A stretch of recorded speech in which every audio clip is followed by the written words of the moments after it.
Hi guys, this is Noiser with another episode of Quick Tips, the series where I post short videos, each containing one tip of how you can improve your game in Rainbow Six Siege. Today we are going to take a look at one tactic that I have found very helpful when dealing with roamers and getting to the objective safely and in time. This is certainly not something I've come up with, just a tactic me and my friends have adopted that works really well for us.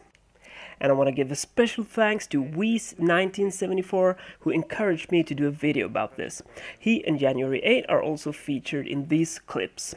This tactic will require that you have at least 2 players on TeamSpeak, and I encourage you to try this with randoms as well, as long as they're on TeamSpeak, which this poor guy certainly was not.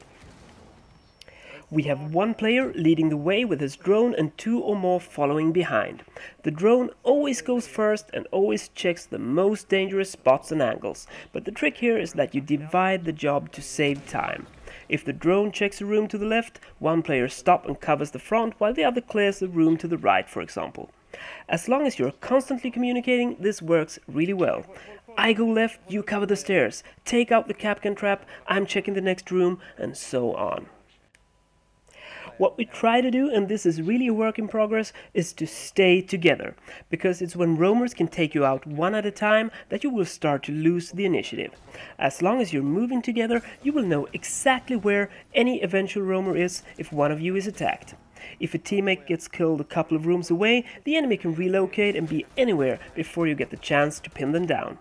And it's always much more difficult to explain to a teammate where an enemy is if you're far away from each other.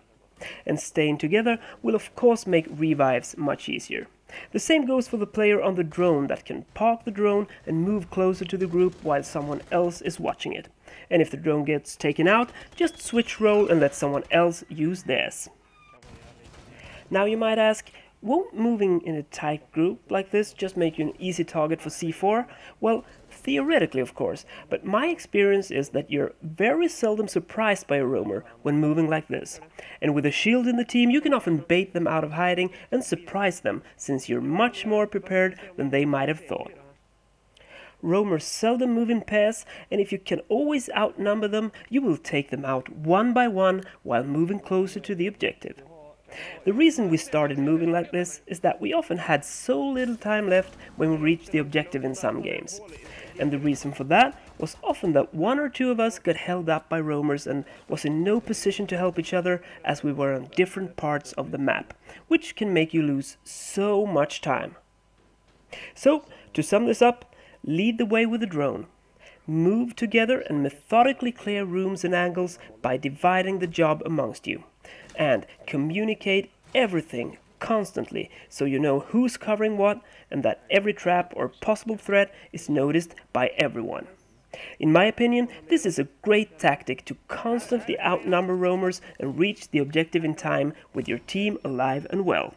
Sometimes you just push the roamers back towards the objective, sometimes you take them out one by one. So that's about it for today, guys. What are your thoughts around this tactic? Is it something you use all the time, or do you think it's the worst tactic ever and have better ideas? Please share your thoughts by leaving a comment below. And don't forget to give me a thumbs up if you found this video helpful, because that really means a lot to me. If you're not already a subscriber, hit that subscribe button to stay up to date with my future content. On Thursday, it's time for another episode of Equipped, and until then, I will keep being Noiser. Hej då!